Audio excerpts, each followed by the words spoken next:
Setelah menyimak animasi sebelumnya, kini kita rangkum tentang reaksi tadi.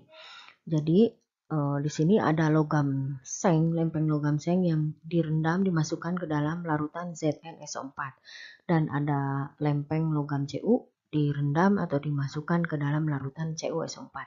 Di dalam larutan ZnSO4 ini terdiri dari ion Zn2+ dan SO4 2-.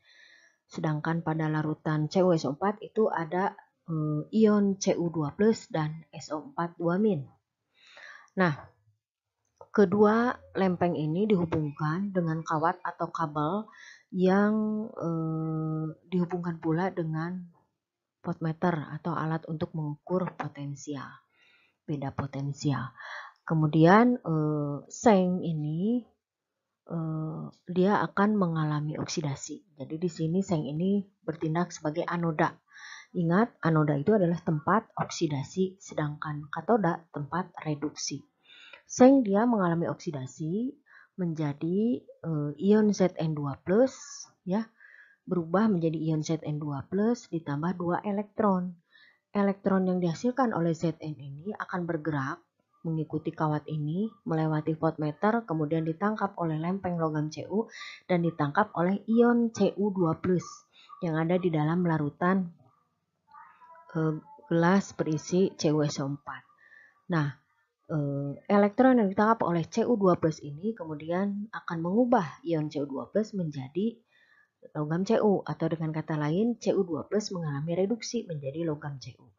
Sehingga Cu-nya itu akan nempel di lempeng logam Cu ini. Lama-kelamaan si logam Cu ini akan makin menebal.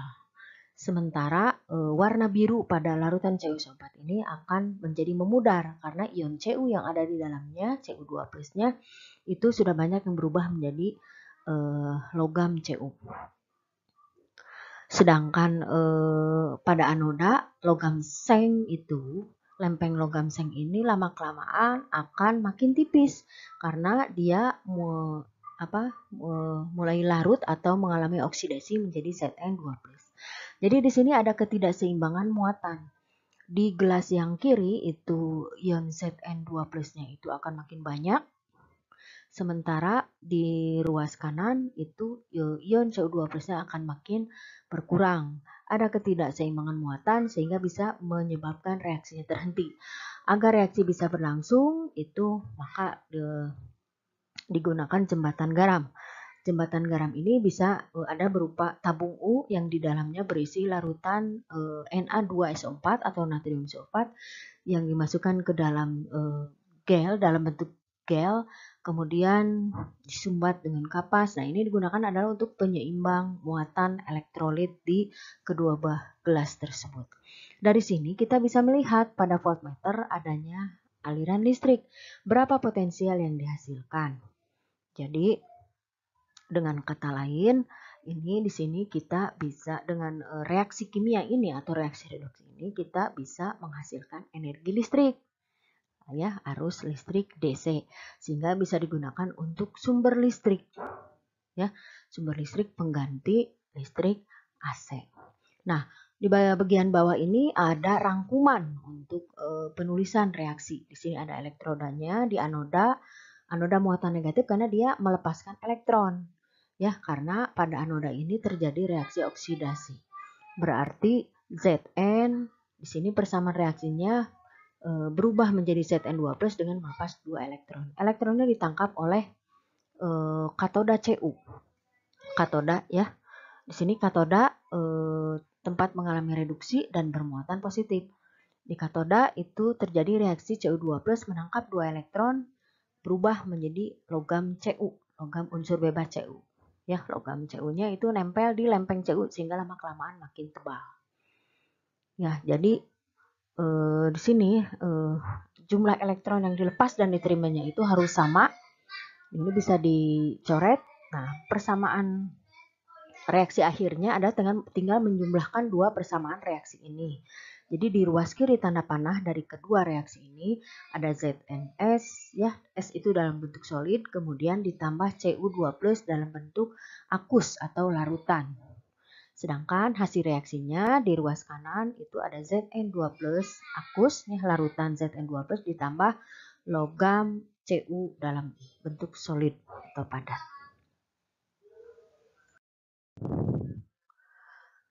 Kemudian pada susunan suatu sel volta ada yang dinyatakan dengan suatu notasi singkat, yaitu yang disebut diagram sel atau notasi sel. Diagram sel ini terdiri dari anoda diberi satu garis tegak, kemudian larutannya, kemudian ada 2 garis, kemudian larutan lagi, kemudian garis tunggal yang tegak, dan di sebelah kanannya adalah katoda. Sebagai contoh pada reaksi sel volta antara seng dengan tembaga, di sini seng yang mengalami oksidasi, jadi dia sengnya sebagai anoda. Jadi anodanya Zn, kemudian larutannya adalah larutan ZnSO4 atau Zn2+ ionnya. Kemudian di sebelah kanannya itu Cu2+, larutan Cu2+, dan katodanya Cu. Jadi tanda 2 garis ini itu menunjukkan yang di tengah itu adalah menunjukkan jembatan garam. Anoda biasanya digambarkan di sebelah kiri, sedangkan katoda di sebelah kanan. Pada anoda terjadi reaksi oksidasi menjadi ion Zn2+, dan di katoda terjadi reduksi ion Cu2+ menjadi Cu. 2 garis sejajar yang memisahkan anoda dan katoda menyatakan jembatan garam, sedangkan garis tunggal menyatakan batas antar fase. Penentuan potensial elektroda standar atau E0. Kita lihat di sini ada video animasinya. Potensial elektroda standar suatu elektroda adalah daya gerak listrik yang timbul karena pelepasan elektron dari reaksi reduksi. Potensial ini relatif karena dibandingkan dengan elektron hidrogen sebagai standar E0 atau H2, yaitu sama dengan 0,00 volt. Potensial elektroda standar atau E0 itu menyatakan kecenderungan suatu zat teroksidasi atau tereduksi. Jadi dari animasi yang sudah diterangkan, jadi semua unsur logam maupun non-logam itu diukur potensial elektrodanya dibandingkan dengan potensial standar gas hidrogen, sehingga diperoleh data dari harga potensial elektroda standarnya itu adalah dari yang paling kecil, yaitu yang minusnya sangat besar, kemudian ada yang 0 itu hidrogen, kemudian ke bawah itu semakin besar. Nah, semua unsur ini